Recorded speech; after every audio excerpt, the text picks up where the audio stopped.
আল্লাহ তাবারক ওয়া তাআলা কোরআনুল কারীমের মধ্যে সূরাতুল ইমরানের 139 নম্বর আয়াতের মধ্যে আল্লাহ তাআলা কি বলেন?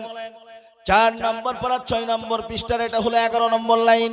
আল্লাহ তাআলা বলতেছেন ওয়ালা তাহিনু ওয়ালা তাহজানু ওয়া আনতুমুল আ'লাউনা ইন কুনতুম মুমিনিন। আল্লাহ তাআলা বলেন ওই সমস্ত মুমিনদের কি হয়েছে? আজ তারা কেন হীনমন্যতার মধ্যে তারা ভুগতেছে? আজ তারা কেন এরকম ভাবে তারা দুর্বল হয়ে পড়েছে? আল্লাহ তাআলা বলেন শোনো আমার মুমিন বান্দারা, তোমরা যদি প্রকৃত মুমিন হও আমি আল্লাহ তাআলা তোমাদেরকে শেষ হাসিটা তোমাদেরকে হাসাবো। আমি আল্লাহ তাআলা পৃথিবীর ক্ষমতা তোমাদেরকে দান করব। বলুন সুবহানাল্লাহ। ও ভাইরা আমার, আল্লাহ তাআলার নবী বিশ্ব নবী জনাব মুহাম্মদুর রাসূলুল্লাহ সাল্লাল্লাহু আলাইহি সাল্লাতু ওয়াসসালাম যখন উহুদের প্রান্তরে মার খেয়েছেন, আল্লাহ নবীর শরীরটা ক্ষতবিক্ষত হয়ে গিয়েছে, আল্লাহ নবীর দন্দান মুবারক শহীদ হয়ে গিয়েছে, আল্লাহ নবীর যে শিরস্থান ছিল হেলমেট ছিল ওই হেলমেটটা পর্যন্ত ভেঙে গিয়েছে। ভেঙে যাওয়ার পরে তার কড়ি পর্যন্ত আল্লাহ নবী আপনার মাথার উপরে প্রবেশ করে গিয়েছে। এমনকি সাহাবায়ে কেরাম রিজওয়ানুল্লাহি তাআলা আলাইহিম আজমাইন অনেকেই তারা শাহাদাত বরণ করেছে। এমন তো অবস্থায় এমন কি বলা হয়েছে যে সাহাবায়ে কেরাম রিজওয়ানুল্লাহি তাআলা আলাইহিম আজমাইন তাদের কাউরির নাক কাটা হয়েছে, কাউরির কান কাটা হয়েছে, কাউরির আবার শরীরে অনেক অঙ্গ প্রত্যঙ্গ পর্যন্ত কেটে নেওয়া হয়েছে। এমত অবস্থায় সাহাবারা মর্মাহত হয়ে গিয়েছে। আল্লাহর নবী বিশ্ব নবী জনাবে মুহাম্মদুর রাসূলুল্লাহ সাল্লাল্লাহু আলাইহি ওয়াসাল্লাম তিনিও মর্মাহত হয়ে গেছেন। আল্লাহ তাআলা আর সহ্য করতে পারলেন না, আল্লাহ তাআলার আরশে আজিম পর্যন্ত কম্পিত হয়ে গেল। এইরকম একটা পরিস্থিতি, কি অবস্থা, কি করুন দৃশ্য। আল্লাহ তাআলা হযরত জিবরিল আমিন আলাইহিস সালাতু ওয়াস সালামের মাধ্যম দিয়ে আল্লাহ তাআলা কোরআনের আয়াত নাযিল করলেন। 4 নম্বর পারা 6 নম্বর পৃষ্ঠার এটা হলো 11 নম্বর লাইন, সূরাতুল ইমরানের 139 নম্বর আয়াত। আল্লাহ তাআলা বলছেন ও নবী ওয়ালা তাহিনু ওয়ালা তাহজানু ওয়া আনতুমুল আ'লাউনা ইন কুনতুম মুমিনিন। আল্লাহ তাআলা বলেন ও মুমিনেরা, ও আমার বিশ্ব নবী, আপনি কখনোই হতাশাগ্রস্ত হবেন না। আপনারা যদি ঈমানের উপরে প্রতিষ্ঠিত থাকেন অবশ্যই অবশ্যই আল্লাহ তাআলা আমি আপনাদেরকে বিজয় দান করব। সরে বলুন সুবহানাল্লাহ। ভাইরা আমার, আল্লাহ তাবারক ওয়া তাআলা কোরআনুল কারীমের সূরাতুল ইমরানের 103 নম্বর আয়াত 4 নম্বর পারা 2 নম্বর পৃষ্ঠা 3 নম্বর লাইনের মধ্যে আল্লাহ তাআলা কি বলেন? ওয়া'তাসিমু বিহাবলিল্লাহি জামিআন ওয়া লা তাফাররাকু। আল্লাহ তাআলা বলেন তোমরা আপসের মধ্যে তোমরা দ্বন্দ্ব করো না, তোমরা আপসের মধ্যে ইখতিলাফ করো না, তোমরা আল্লাহর দেওয়া যে রহমতের রশি রয়েছে ওই রশিকে তোমরা আঁকড়ে ধরো। অবশ্যই অবশ্যই তোমরা দুনিয়ার জমিনে তোমরা শেষ হাসিটা তোমরাই হাসবে। আল্লাহ তাবারক ওয়া তাআলা অপর জায়গায় কি বলেন? ওয়ালাউ আন্না আহলাল কুরা আমানু ওয়াত্তাকাউ লাফাতাহনা আলাইহিম বারাকাতিম মিনাস সামাই ওয়াল আরদ। আল্লাহ তাআলা সূরাতুল আরাফের 96 নম্বর আয়াত 9 নম্বর পারা 2 নম্বর পৃষ্ঠা এটা হলো 3 নম্বর লাইন।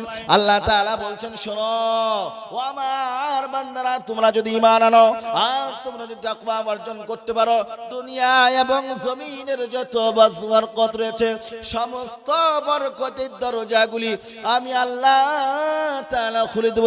বলুন সুবহানাল্লাহ। ভাইরা আমার, আল্লাহ তাআলা এত কিছু ওয়াদা করেছেন, তারপরে আমরা কেন মার খাচ্ছি?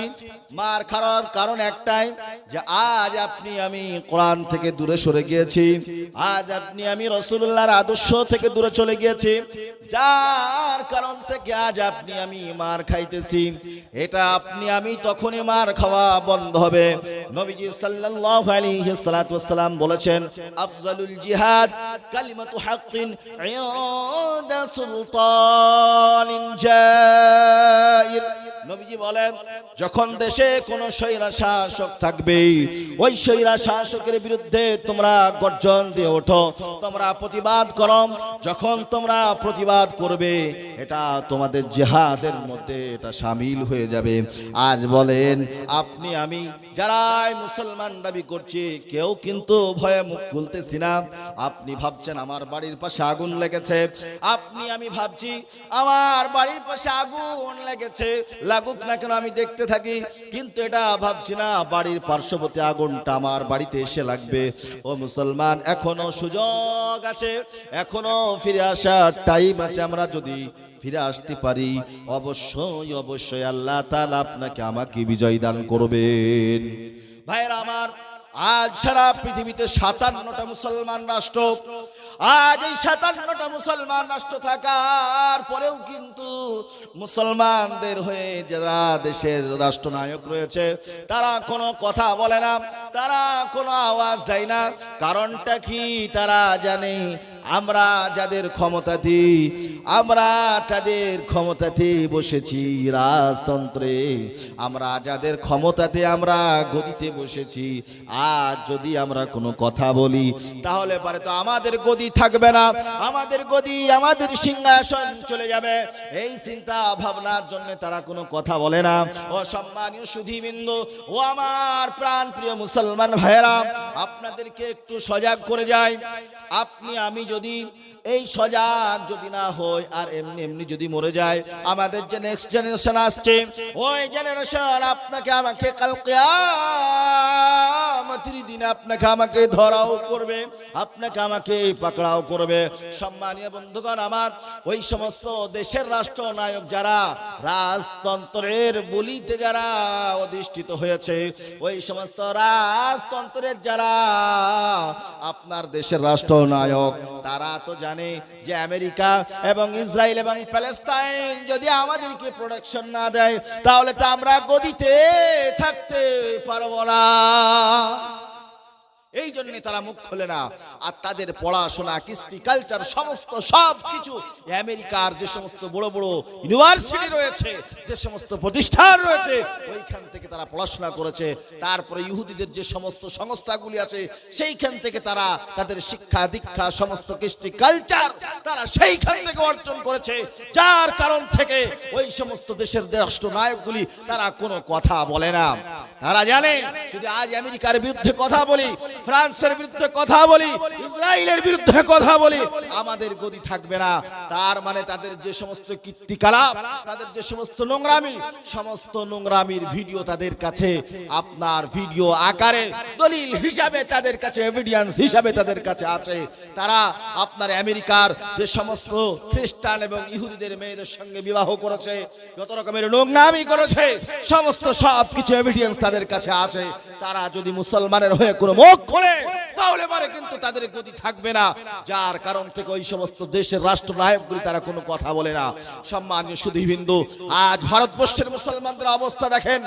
আজ যেখানে 543টা এমপি আছে, তার মধ্যে থেকে 24টা এমপি মুসলমান, একজন বাদ দিয়ে বাকি কোনো এমপি মুসলমানের হয়ে কথা বলছে না। ভাগ্যের পরিহাস। আপনি আমি যদি এই রকম ভাবে আপনি আমি চুপ করেই থাকি, তাহলে তো তারা পেয়েই বসবে। সম্মানীয় সুধী, সম্মানীয় আমার জ্ঞানীগুলি বুদ্ধিজীবী ভাইয়েরা, আপনাকে আমাকে সোচ্চার হতে হবে, আপনাকে আমাকে মাদ্রাসা মসজিদগুলো টিকিয়ে রাখতে হবে। যদি আমরা এই মাদ্রাসা মসজিদকে যদি আমরা টিকিয়ে না রাখি, আগামী দিনে আপনার আমার জন্য অপেক্ষা করছে মুসলমান। সেই দিন আপনার আমার জানাজা পড়ার মতন কোনো মানুষ খুঁজে পাওয়া যাবে না। পাওয়া যাবে? বলেন পাওয়া যাবে? এই দেশকে কারা স্বাধীন করেছে? এই দেশকে কারা রক্ত দিয়ে এই দেশের স্বাধীনতাকে, এই সার্বভৌমত্বকে কারা টিকিয়ে রেখেছে? আপনাকে আমাকে জানতে হবে। আমাদের পূর্বপুরুষ, আমাদের যে সমস্ত মনীষীগণরা তাদের রক্ত দিয়ে, তাদের ত্যাগ তিতিক্ষা বিসর্জন দিয়ে তারা এই দেশকে রক্ষা করেছে, এই দেশের স্বাধীনতাকে তারা রক্ষা করেছে। যার কারণ থেকে আজ আপনি আমি সঠিকভাবে এখনো পর্যন্ত আজান দিতে পারছি, এখনো নামাজ পড়তে পারছি, এখনো আমরা আমাদের কৃষ্টি কালচার, আমার ধর্মীয় যে শিক্ষাগুলি সেগুলো অর্জন করতে পারছি। আপনি আমি যেদিনকে এইরকম ভাবে চুপ হয়ে যাব, সেই দিন কিন্তু আপনাকে আমাকে কোন রকম কালেমা শিক্ষা দেওয়ার মতো কোনো মানুষ থাকবে না। আজ আমরা ইসলাম থেকে দূরে সরে গিয়েছি, আজ আমরা মাদ্রাসা মসজিদ থেকে দূরে সরে গেছি। আল্লাহর নবী সাল্লাল্লাহু আলাইহি সাল্লাতু ওয়াস সালাম তিনি আজ থেকে 1500 বছর পূর্বে তিনি বলেছেন যে তোমরা একমাত্র কোরআন এবং হাদিসকে আঁকড়ে ধরবে, তোমাদেরকে পৃথিবী থেকে কেউ তোমাদেরকে উৎখাত করতে পারবে না। তারাকতু ফীকুম আমরাইন লান তাযিল্লু মা তামাসসাকতুম বিহিমা ওয়া কিতাবাল্লাহ ওয়া সুন্নাত রাসূলিহি। আল্লাহ নবী সাল্লাল্লাহু আলাইহি সাল্লাতু ওয়াস সালাম যখন দুনিয়া থেকে বিদায় নিচ্ছেন, এমন অবস্থায় সাহাবায়ে কেরাম রিজওয়ানুল্লাহি তাআলা আলাইহি আজমাইন জিজ্ঞাসা করলেন, ইয়া রাসূলুল্লাহ, ইয়া হাবিবাল্লাহ, আপনি মরে যাওয়ার পরে, আপনি ইন্তেকাল করার পরে আমরা কিভাবে আমাদের সমস্যার সমাধান করব? বিশ্বনবী জনাবে মুহাম্মদুর রাসূলুল্লাহ সাল্লাল্লাহু আলাইহি সাল্লাতু ওয়াস সালাম সেই দিন বলেছিলেন যে তোমরা কোরআনকে আঁকড়িয়ে ধরো, আর নবীজি সাল্লাল্লাহু আলাইহি সাল্লাতু ওয়াস সালাম তোমাদেরকে যে হাদিস দিয়েছে, এই হাদিস দিয়ে তোমরা তোমাদের বিচার ফয়সালা করবে, তোমাদের সমস্যার সমাধানগুলি তোমরা মেটাবে, তাহলে পরে তোমাদের কোনো রকমের কোনো সমস্যা হবে না। কিন্তু মুসলমান আজ তো কোরআনই পড়তে জানে না, হাদিস তো দূরের কথা। আপনি আমি অধিকাংশ মানুষই দেখা যাচ্ছে যে আমাদের নামাজের কেরাতটা পর্যন্ত সেই শুদ্ধ নয়। সম্মানিত শুধু আপনার আমার কাছে এখনো সুযোগ আছে, এই সুযোগ থাকতে থাকতেই আপনাকে আমাকে সকলকেই মরণের পূর্বের প্রস্তুতি আপনাকে আমাকে গ্রহণ করতে হবে। নচেত আপনি আমি যখন কবরে চলে যাব, কিয়ামতের দিন যেদিন অনুষ্ঠিত হয়ে যাবে, সেই দিন আপনাকে আমাকে হিসাব দিতে হবে। ওই হিসাব সর্বপ্রথম কিন্তু নামাজের হবে। সম্মানীয় সুধীবৃন্দ, এই জন্য আপনাকে আমাকে এখন থেকে প্রস্তুতি নিতে হবে। আপনি যদিও না পারেন, পক্ষে আপনি আপনার সন্তানগুলিকে আপনি তৈরি করুন। আপনি যদি সন্তানগুলি তৈরি করতে পারেন, আপনার এই সন্তানটা কাল কিয়ামতের দিনে আপনার হয়ে সুপারিশের জন্য একটা দরজা খোলা থাকবে। সম্মানীয় আমার ভাইয়েরা, আমার বন্ধুগণ, আপনাদেরকে উদাত্ত আহ্বান জানাই যে আপনাদের কাছে এই সুযোগটা রয়েছে। আপনার যদি ছেলে নাও থাকে, আপনার ভাতিজা আছে বা আপনার অন্য অন্য আত্মীয় স্বজনরা আছে, তাদেরকে আপনি মসজিদমুখী করেন, তাদেরকে মাদ্রাসামুখী করেন, দিনদার বানান। আপনার আমার ঘরটা সোনার ঘরে রূপান্তরিত হবে। আপনার আমার ঘরটা আপনার আল্লাহ দেওয়া রহমতের আশ্রয় এবং আল্লাহ দেওয়া রহমতের ছত্র ছায়া হিসাবে আপনার আমার কাছে থাকবে। ভাইয়েরা আমার, এই জন্য আপনাকে আমাকে সকলকে এই দিকগুলি আপনাকে আমাকে সচেতনতার সঙ্গে আপনাকে আমাকে কাজ করতে হবে। আমরা যদি এই কাজগুলি করতে পারি, আল্লাহ তাবারক ওয়া তাআলা দুনিয়াতে এর প্রতিদান আপনাকে আমাকে দান করবেন এবং পরকালেও অবশ্যই অবশ্যই আল্লাহ তাআলা আপনাকে আমাকে এর প্রতিদান দান করবেন। আল্লাহ রাব্বুল আলামিন কোরআনুল কারীমের মধ্যে বলতেছেন, মান জাআ বিল হাসানাতি ফালাহু আশরু আমসালিহা ওয়া মান জাআ বিস সাইয়্যাতি ফালা ইউজজা ইল্লা মিসলাহা ওয়া হুম লা ইউযলামুন। সূরা আনআমের 160 নম্বর আয়াত, 8 নম্বর পারা 9 নম্বর পৃষ্ঠা, এটা হলো 7 নম্বর লাইন। আল্লাহ তাআলা বলেন, কোন বান্দা যখন একটা নেক কাজ করবে, আর একটা নেক কাজ করার কারণ থেকে আল্লাহ তাবারক ওয়া তাআলা একটা নেকির পরিবর্তে আল্লাহ তাবারক ওয়া তাআলা 10 দিয়ে বদলায় দিবেন। জোরে বলুন সুবহানাল্লাহ। ওয়া মান জাআ বিস সাইয়্যাতি ফালা ইউজজা ইল্লা মিসলাহা ওয়া হুম লা ইউযলামুন। আল্লাহ তাআলা বলেন, কোন বান্দা যদি একটা পাপ করে, আল্লাহ তাআলা তার ওই একটা পাপের কারণ থেকে আল্লাহ তাআলা একটাই পাপের গুনাহ আল্লাহ তাবারক ওয়া তাআলা লেখেন। আল্লাহ তাআলা তার বান্দার উপরে কখনোই তিনি কোনো জুলুম করেন না। আল্লাহ তাআলা তার বান্দার উপরে কখনোই কোনো অবিচার করেন না। বলুন সুবহানাল্লাহ। আপনি আমি জানি যে আমাদের দুই কাঁধে দুইটা ফেরেশতা আছে। কয়টা ফেরেশতা জোরে বলেন? কিরামান কাতিবিন, সম্মানীয় দুইজন ফেরেশতা বসে আছে। ডান দিককার ফেরেশতা আপনার আমার নেক কাজগুলি লেখেন। কোন কাজগুলি জোরে বলেন বাবাজি? নেক কাজ লেখেন। আর বাম কাঁধে যে ফেরেশতা আছে তিনি আপনার আমার যে খারাপ কাজগুলি করি, গুনার কাজগুলি করি, ওই সমস্ত গুনাহগুলি বাম কাঁধের ফেরেশতা লেখেন। যখন আপনি আমি একটা নেকির কাজের জন্য উদ্বুদ্ধ হই, নেকি করি না এখনো পর্যন্ত, আল্লাহ তাবারক ওয়া তাআলা বলেন ওই বান্দার একটা নেক লিখে দাও। ফেরেশতারা বলে আল্লাহ তোমার বান্দা তো এখনো পর্যন্ত নেক কাজ করেই নাই, বলে আমি যদি নেকি দিই তাতে কি তোমাদের কোনো সমস্যা আছে? জোরে বলুন সুবহানাল্লাহ। তাহলে আল্লাহ তাআলা একটা নেকি নিয়াত করেছেন, তার জন্য আল্লাহ তাআলা একটা নেকি দেন। আর যখন নেকিটা করে ফেলবেন আল্লাহ তাআলা 1 কে 10 দিয়ে আল্লাহ তাআলা পরিবর্তন করে দেন। সূরা বলুন সুবহানাল্লাহ। আবার আল্লাহ তাআলা বলেছেন ওয়া মান ইউবাদদিলুল্লাহু সাইয়্যাতিহিম হাসানাত ওয়া কানাল্লাহু গফুরার রহিমা। আল্লাহ তাআলা বলেন শোনো আমার বান্দারা, তোমরা জীবনে যা কিছু গুনাহ করেছো আমি আল্লাহ তাআলা ওই গুনাহগুলি শুধু মাফ করে দিই নাই, বরং এক একটা গুনার পরিবর্তে আমি আল্লাহ তাআলা এক একটা গুনাহ মাফ করে দিই এবং তার সাথে সাথে আমি আল্লাহ তাআলা এক একটা নেকি লিখে দিই। জোরে বলুন সুবহানাল্লাহ। ভাইরা আমার, আল্লাহ তাআলা আপনার আমার উপরে কত দয়াশীল, কত মায়াশীল। সেই আল্লাহ থেকে আপনি আমি দূরে, সেই রাসূলুল্লাহ থেকে আপনি আমি দূরে।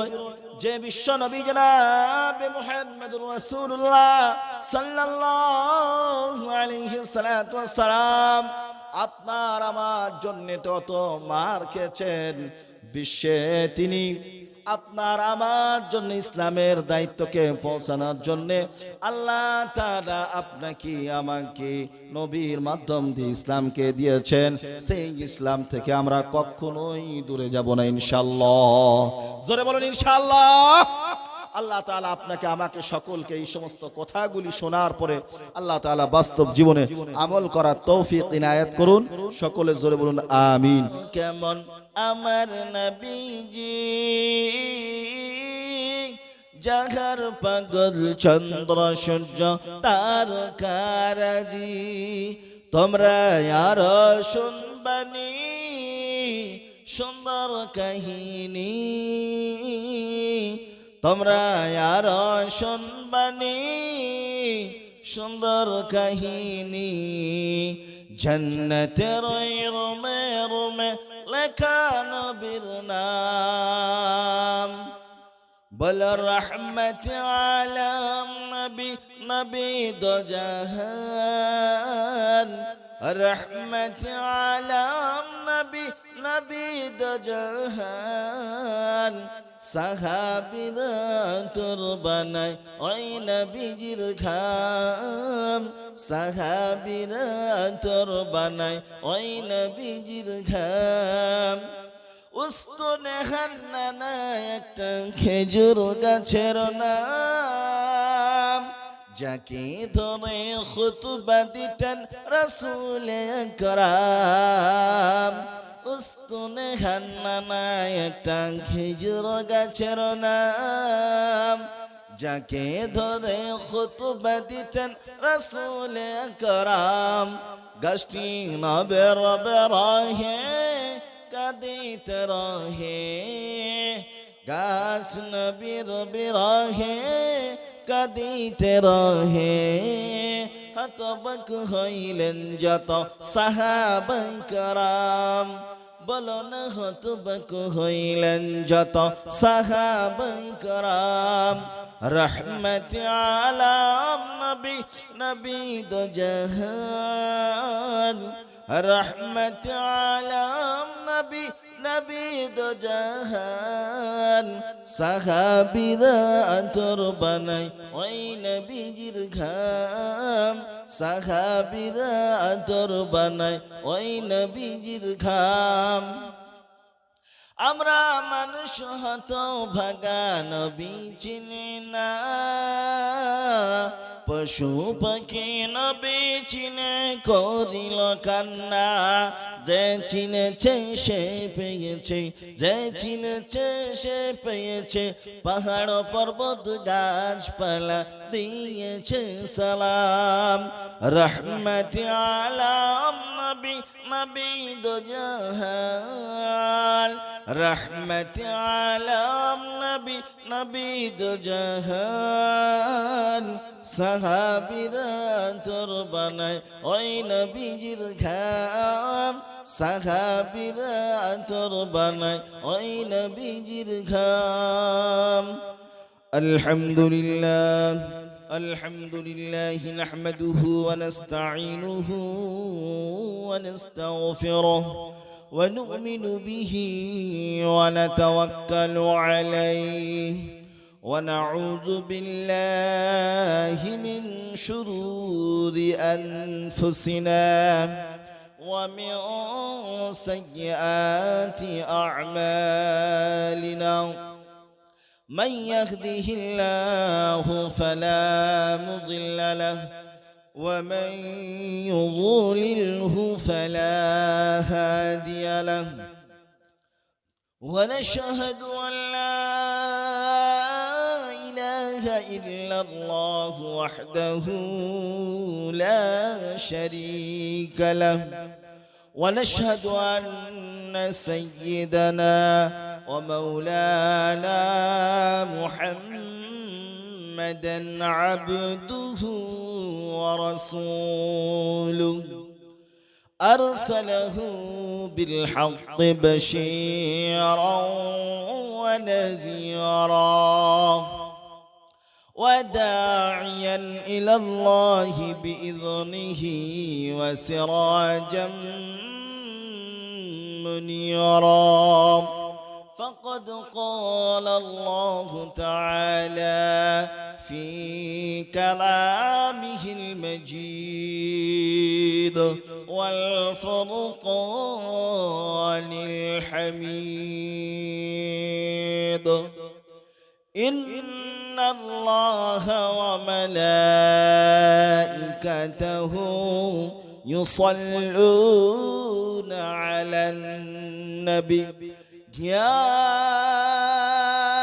أيها الذين آمنوا صلوا عليه وسلموا تسليما. সকলেই পড়ি সাল্লাল্লাহু আলা মুহাম্মদ সাল্লাল্লাহু আলাইহি ওয়াসাল্লাম। طلع البدر علينا من ثنيات الوداع، طلع البدر علينا من ثنيات الوداع، وجب الشكر علينا مدعا لله داع. সকলেই পড়ি সাল্লাল্লাহু আলা মুহাম্মদ সাল্লাল্লাহু আলাইহি ওয়াসাল্লাম। আজকে সবার যথাযথ যোগ্যতম সভাপতি মহাশয়, দূর দূরান্ত হতে আগত ও আমন্ত্রিত উলামা হযরত, আমার সামনে বসে থাকা বয়োজ্যেষ্ঠ বয়কনিষ্ঠ সমবয়সী সকল শ্রেণীর দিনদার পরেশগার, আমার প্রাণ প্রিয় শ্রদ্ধা ভাজন আমার মুসলমান ভাইরা, আমার পিতৃ সমতুল্য চাচা জানেরা, পর্দারত মা এবং বোনেরা, সকলকে শ্রেণীগতভাবে শুভেচ্ছা, অভিনন্দন, আন্তরিকতা। কচি কাচাদের জানাই স্নেহাশিস, ভালোবাসা, মুখচুম্বন। আমি আপনাদের সামনে কোরআনুল করিম থেকে যথারীতি আলোচনা করব ইনশাআল্লাহ। ওমা তৌফিকি ইল্লা বিল্লাহ। قالوا سبحانك لا علم لنا إلا ما علمتنا إنك أنت العليم الحكيم. আল্লাহ তাবারক ওয়া তাআলা কোরআনুল কারীমের মধ্যে সূরাতুল ইমরানের 139 নম্বর আয়াতের মধ্যে আল্লাহ তাআলা কি বলেন? 4 নম্বর পারা 6 নম্বর পৃষ্ঠার এটা হলো 11 নম্বর লাইন। আল্লাহ তাআলা বলতেছেন ওয়ালা তাহিনু ওয়ালা তাহজানু ওয়া আনতুমুল আ'লাউনা ইন কুনতুম মুমিনিন। আল্লাহ তাআলা বলেন ওই সমস্ত মুমিনদের কি হয়েছে, আজ তারা কেন হীনমন্যতার মধ্যে তারা ভুগতেছে, আজ তারা কেন এরকম ভাবে তারা দুর্বল হয়ে পড়েছে। আল্লাহ তাআলা বলেন শোনো আমার মুমিন বান্দারা, তোমরা যদি প্রকৃত মুমিন হও আমি আল্লাহ তাআলা তোমাদেরকে শেষ হাসিটা তোমাদেরকে হাসাবো, আমি আল্লাহ তাআলা পৃথিবীর ক্ষমতা তোমাদেরকে দান করবো। বলুন সুবহানাল্লাহ। ও ভাইরা আমার, আল্লাহ তাআলার নবী বিশ্ব নবী জনাবে মুহাম্মদুর রাসূলুল্লাহ সাল্লাল্লাহু আলাইহি সাল্লাতু ওয়াসসালাম যখন উহুদের প্রান্তরে মার খেয়েছেন, আল্লাহ নবীর শরীরটা ক্ষতবিক্ষত হয়ে গিয়েছে, আল্লাহ নবীর দন্দান মুবারক শহীদ হয়ে গিয়েছে, আল্লাহ নবীর যে শিরস্থান ছিল হেলমেট ছিল ওই হেলমেটটা পর্যন্ত ভেঙে গিয়েছে, ভেঙে যাওয়ার পরে তার কড়ি পর্যন্ত আল্লাহ নবী আপনার মাথার উপরে প্রবেশ করে গিয়েছে। এমনকি সাহাবায়ে কেরাম রিজওয়ানুল্লাহি তাআলা আলাইহিম আজমাইন অনেকেই তারা শাহাদাত বরণ করেছে। এমন তো অবস্থায় এমন কি বলা হয়েছে যে সাহাবায়ে কেরাম রিজওয়ানুল্লাহি তাআলা আলাইহিম আজমাইন তাদের কাউরির নাক কাটা হয়েছে, কাউরির কান কাটা হয়েছে, কাউরির আবার শরীরে অনেক অঙ্গ প্রত্যঙ্গ পর্যন্ত কেটে নেওয়া হয়েছে। এমত অবস্থায় সাহাবারা মর্মাহত হয়ে গিয়েছে। আল্লাহর নবী বিশ্ব নবী জনাবে মুহাম্মদুর রাসূলুল্লাহ সাল্লাল্লাহু আলাইহি ওয়াসাল্লাম তিনিও মর্মাহত হয়ে গেছেন। আল্লাহ তাআলা আর সহ্য করতে পারলেন না, আল্লাহ তাআলার আরশে আজিম পর্যন্ত কম্পিত হয়ে গেল। এইরকম একটা পরিস্থিতি, কি অবস্থা, কি করুন দৃশ্য। আল্লাহ তাআলা হযরত জিবরিল আমিন আলাইহিস সালাতু ওয়াস সালামের মাধ্যম দিয়ে আল্লাহ তাআলা কোরআনের আয়াত নাযিল করলেন। 4 নম্বর পারা 6 নম্বর পৃষ্ঠার এটা হলো 11 নম্বর লাইন, সূরাতুল ইমরানের 139 নম্বর আয়াত। আল্লাহ তাআলা বলছেন ও নবী ওয়ালা তাহিনু ওয়ালা তাহজানু ওয়া আনতুমুল আ'লাউনা ইন কুনতুম মুমিনিন। আল্লাহ তাআলা বলেন ও মুমিনেরা, ও আমার বিশ্বনবী, আপনি কখনোই হতাশাগ্রস্ত হবেন না।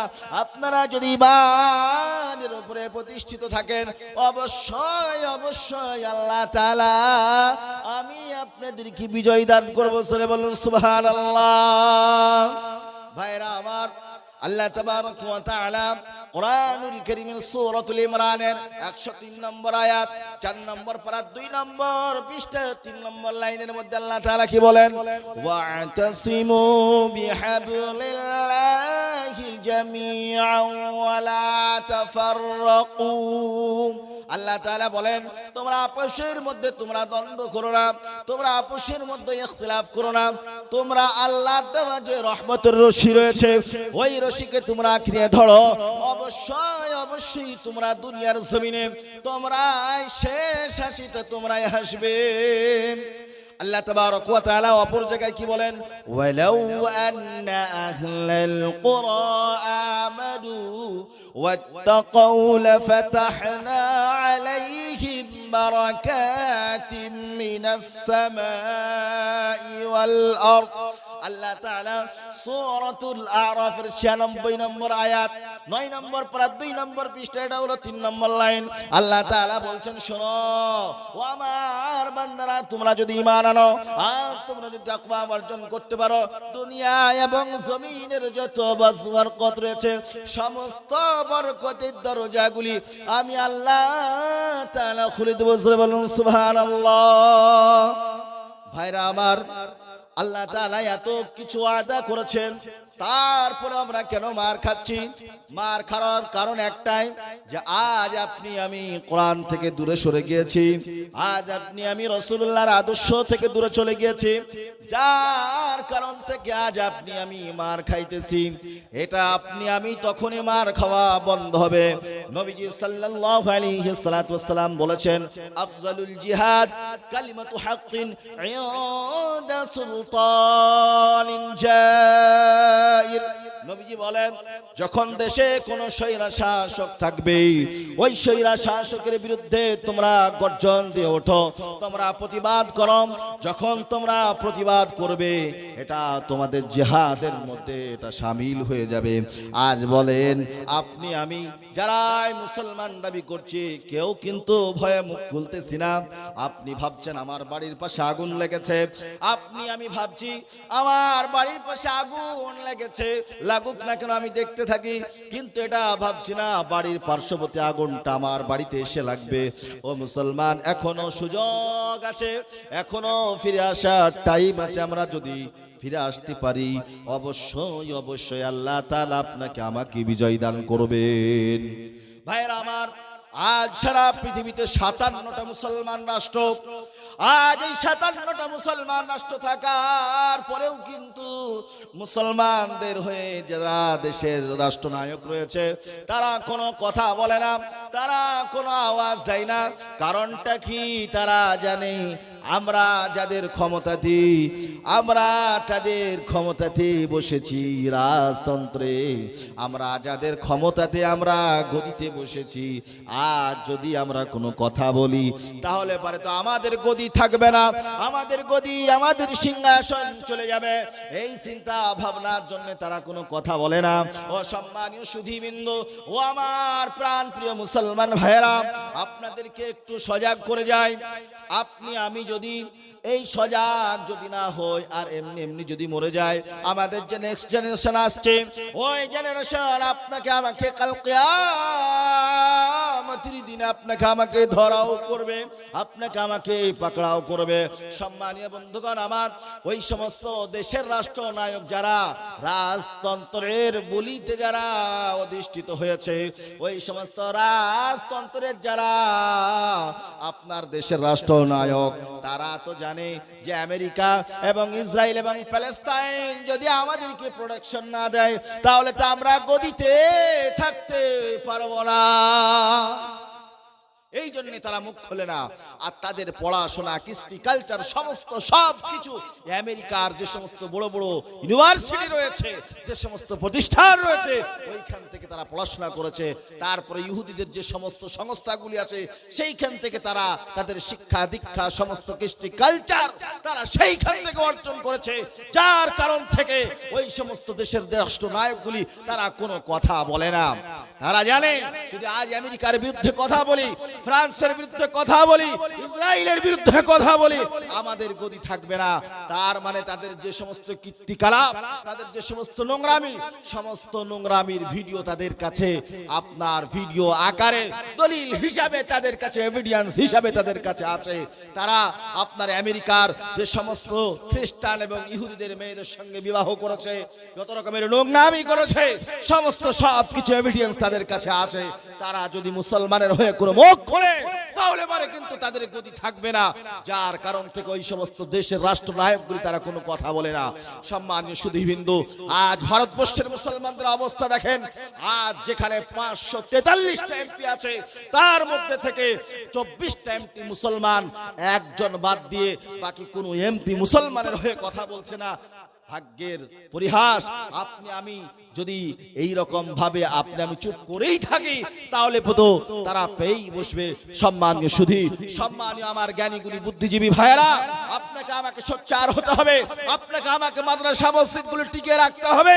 যদি আমরা এই মাদ্রাসা মসজিদকে যদি আমরা টিকিয়ে না রাখি, আগামী দিনে আপনার আমার জন্য অপেক্ষা করছে মুসলমান। সেই দিন আপনার আমার জানাজা পড়ার মতন কোনো মানুষ খুঁজে পাওয়া যাবে না। পাওয়া যাবে? বলেন পাওয়া যাবে? এই দেশকে কারা স্বাধীন করেছে? এই দেশকে কারা রক্ত দিয়ে এই দেশের স্বাধীনতাকে, এই সার্বভৌমত্বকে কারা টিকিয়ে রেখেছে? আপনাকে আমাকে জানতে হবে। আমাদের পূর্বপুরুষ, আমাদের যে সমস্ত মনীষীগণরা তাদের রক্ত দিয়ে, তাদের ত্যাগ তিতিক্ষা বিসর্জন দিয়ে তারা এই দেশকে রক্ষা করেছে, এই দেশের স্বাধীনতাকে তারা রক্ষা করেছে।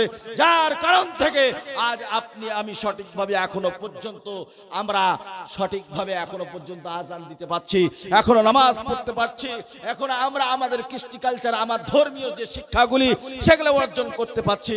আপনি আমি যেদিনকে এইরকম ভাবে চুপ হয়ে যাব, সেই দিন কিন্তু আপনাকে আমাকে কোন রকম কালেমা শিক্ষা দেওয়ার মতো কোনো মানুষ থাকবে না। আজ আমরা ইসলাম থেকে দূরে সরে গিয়েছি, আজ আমরা মাদ্রাসা মসজিদ থেকে দূরে সরে গেছি। আল্লাহর নবী সাল্লাল্লাহু আলাইহি সাল্লাতু ওয়াস সালাম তিনি আজ থেকে 1500 বছর পূর্বে তিনি বলেছেন যে তোমরা একমাত্র কোরআন এবং হাদিসকে আঁকড়ে ধরবে, তোমাদেরকে পৃথিবী থেকে কেউ তোমাদেরকে উৎখাত করতে পারবে না। তারাকতু ফীকুম আমরাইন লান তাযিল্লু মা তামাসসাকতুম বিহিমা ওয়া কিতাবাল্লাহ ওয়া সুন্নাত রাসূলিহি। আল্লাহ নবী সাল্লাল্লাহু আলাইহি সাল্লাতু ওয়াস সালাম যখন দুনিয়া থেকে বিদায় নিচ্ছেন, এমত অবস্থায় সাহাবায়ে কেরাম রিজওয়ানুল্লাহি তাআলা আলাইহি আজমাইন জিজ্ঞাসা করলেন, ইয়া রাসূলুল্লাহ, ইয়া হাবিবাল্লাহ, আপনি মরে যাওয়ার পরে, আপনি ইন্তেকাল করার পরে আমরা কিভাবে আমাদের সমস্যার সমাধান করব? বিশ্বনবী জনাবে মুহাম্মদুর রাসূলুল্লাহ সাল্লাল্লাহু আলাইহি সাল্লাতু ওয়াস সালাম সেই দিন বলেছিলেন যে তোমরা কোরআনকে আঁকড়ে ধরো, আর নবীজি সাল্লাল্লাহু আলাইহি সাল্লাতু ওয়াস সালাম তোমাদেরকে যে হাদিস দিয়েছে, এই হাদিস দিয়ে তোমরা তোমাদের বিচার ফয়সালা করবে, তোমাদের সমস্যার সমাধানগুলি তোমরা মেটাবে, তাহলে পরে তোমাদের কোনো রকমের কোনো সমস্যা হবে না। কিন্তু মুসলমান আজ তো কোরআনই পড়তে জানে না, হাদিস তো দূরের কথা। আপনি আমি অধিকাংশ মানুষই দেখা যাচ্ছে যে আমাদের নামাজের কেরাতটা পর্যন্ত সেই শুদ্ধ নয়। সম্মানিত শুধু আপনার আমার কাছে এখনো সুযোগ আছে, এই সুযোগ থাকতে থাকতেই আপনাকে আমাকে সকলকেই মরণের পূর্বের প্রস্তুতি আপনাকে আমাকে গ্রহণ করতে হবে। নচেত আপনি আমি যখন কবরে চলে যাব, কিয়ামতের দিন যেদিন অনুষ্ঠিত হয়ে যাবে, সেই দিন আপনাকে আমাকে হিসাব দিতে হবে। ওই হিসাব সর্বপ্রথম কিন্তু নামাজের হবে। সম্মানীয় সুধীবৃন্দ, এই জন্য আপনাকে আমাকে এখন থেকে প্রস্তুতি নিতে হবে। আপনি যদিও না পারেন, পক্ষে আপনি আপনার সন্তানগুলিকে আপনি তৈরি করুন। আপনি যদি সন্তানগুলি তৈরি করতে পারেন, আপনার এই সন্তানটা কাল কিয়ামতের দিনে আপনার হয়ে সুপারিশের জন্য একটা দরজা খোলা থাকবে। সম্মানীয় আমার ভাইয়েরা, আমার বন্ধুগণ, আপনাদেরকে উদাত্ত আহ্বান জানাই যে আপনাদের কাছে এই সুযোগটা রয়েছে। আপনার যদি ছেলে নাও থাকে, আপনার ভাতিজা আছে বা আপনার অন্য অন্য আত্মীয় স্বজনরা আছে, তাদেরকে আপনি মসজিদমুখী করেন, তাদেরকে মাদ্রাসামুখী করেন, দিনদার বানান। আপনার আমার ঘরটা সোনার ঘরে রূপান্তরিত হবে। আপনার আমার ঘরটা আপনার আল্লাহ দেওয়া রহমতের আশ্রয় এবং আল্লাহ দেওয়া রহমতের ছত্র ছায়া হিসাবে আপনার আমার কাছে থাকবে। ভাইয়েরা আমার, এই জন্য আপনাকে আমাকে সকলকে এই দিকগুলি আপনাকে আমাকে সচেতনতার সঙ্গে আপনাকে আমাকে কাজ করতে হবে। আমরা যদি এই কাজগুলি করতে পারি, আল্লাহ তাবারক ওয়া তাআলা দুনিয়াতে এর প্রতিদান আপনাকে আমাকে দান করবেন এবং পরকালেও অবশ্যই অবশ্যই আল্লাহ তাআলা আপনাকে আমাকে এর প্রতিদান দান করবেন।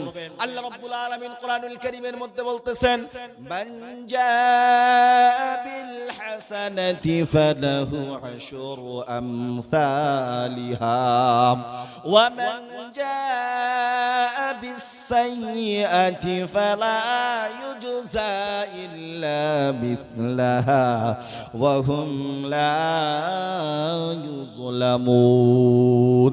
সূরা আনআমের 160 নম্বর আয়াত, 8 নম্বর পারা 9 নম্বর পৃষ্ঠা, এটা হলো 7 নম্বর লাইন।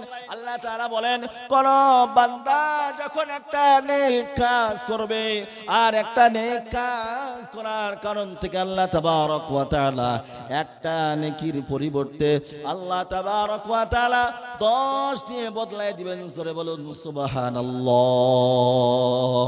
ওয়া মান জাআ বিস সাইয়্যাতি ফালা ইউজজা ইল্লা মিসলাহা ওয়া হুম লা ইউযলামুন। আল্লাহ তাআলা বলেন, কোন বান্দা যদি একটা পাপ করে, আল্লাহ তাআলা তার ওই একটা পাপের কারণ থেকে আল্লাহ তাআলা একটাই পাপের গুনাহ আল্লাহ তাবারক ওয়া তাআলা লেখেন। আল্লাহ তাআলা তার বান্দার উপরে কখনোই তিনি কোনো জুলুম করেন না। আল্লাহ তাআলা তার বান্দার উপরে কখনোই কোনো অবিচার করেন না। বলুন সুবহানাল্লাহ। আপনি আমি জানি যে আমাদের দুই কাঁধে দুইটা ফেরেশতা আছে। কয়টা ফেরেশতা জোরে বলেন? কিরামান কাতিবিন, সম্মানীয় দুইজন ফেরেশতা বসে আছে। ডান দিককার ফেরেশতা আপনার আমার নেক কাজগুলি লেখেন। কোন কাজগুলি জোরে বলেন বাবাজি? নেক কাজ লেখেন। আর বাম কাঁধে যে ফেরেশতা আছে, তিনি আপনার আমার যে খারাপ কাজগুলি করি, গুনার কাজগুলি করি, ওই সমস্ত গুনাহগুলি বাম কাঁধের ফেরেশতা লেখেন। যখন আপনি আমি একটা নেকির কাজের জন্য উদ্বুদ্ধ হই, নেকি করি নাই এখনো পর্যন্ত, আল্লাহ তাবারক ওয়া তাআলা বলেন ওই বান্দার একটা নেক লিখে দাও। ফেরেশতারা বলে আল্লাহ তোমার বান্দা তো এখনো পর্যন্ত নেক কাজ করেই নাই, বলে আমি যদি নেকি দিই তাতে কি তোমাদের কোনো সমস্যা আছে? বলেন সুবহানাল্লাহ। তাহলে আল্লাহ তাআলা একটা নেকি নিয়াত করেছেন, তার জন্য আল্লাহ তাআলা একটা নেকি দেন। আর যখন নেকিটা করে ফেলবেন আল্লাহ তাআলা 1 কে 10 দিয়ে আল্লাহ তাআলা পরিবর্তন করে দেন। সূরা বলুন সুবহানাল্লাহ। আবার আল্লাহ তাআলা বলেছেন ওয়া মান ইউবাদদিলুল্লাহু সাইয়্যাতিহিম হাসানাত ওয়া কানাল্লাহু গফুরার রহিমা। আল্লাহ তাআলা বলেন শোনো আমার বান্দারা, তোমরা জীবনে যা কিছু গুনাহ করেছো আমি আল্লাহ তাআলা ওই গুনাহগুলি শুধু মাফ করে দিই নাই, বরং এক একটা গুনার পরিবর্তে আমি আল্লাহ তাআলা এক একটা গুনাহ মাফ করে দিই এবং তার সাথে সাথে আমি আল্লাহ তাআলা এক একটা নেকি লিখে দিই। জোরে বলুন সুবহানাল্লাহ। ভাইরা আমার, আল্লাহ তাআলা আপনার আমার উপরে কত দয়াশীল, কত মায়াশীল। সেই আল্লাহ থেকে আপনি আমি দূরে, সেই রাসূলুল্লাহ থেকে আপনি আমি দূরে। যে বিশ্ব নবী জনাবে মুহাম্মদুর রাসূলুল্লাহ সাল্লাল্লাহু আলাইহি সাল্লাতু ওয়াসসালাম আপনার আমার জন্য তত মার খেয়েছেন, বিশ্বে তিনি আপনার আমার জন্য ইসলামের দায়িত্বকে পৌঁছানোর জন্য আল্লাহ তাআলা আপনাকে আমাকে নবীর মাধ্যম দিয়ে ইসলামকে দিয়েছেন। সেই ইসলাম থেকে আমরা কখনোই দূরে যাব না ইনশাআল্লাহ। জোরে বলুন ইনশাআল্লাহ। আল্লাহ তাআলা আপনাকে আমাকে সকলকে এই সমস্ত কথাগুলি শোনার পরে আল্লাহ তাআলা বাস্তব জীবনে আমল করার তৌফিক ইনায়াত করুন। সকলে জোরে বলুন আমিন। বলার মধ্যে ভুল ত্রুটি মার্জিত। ওয়া আখিরু দাওয়ানা আনিল হামদ।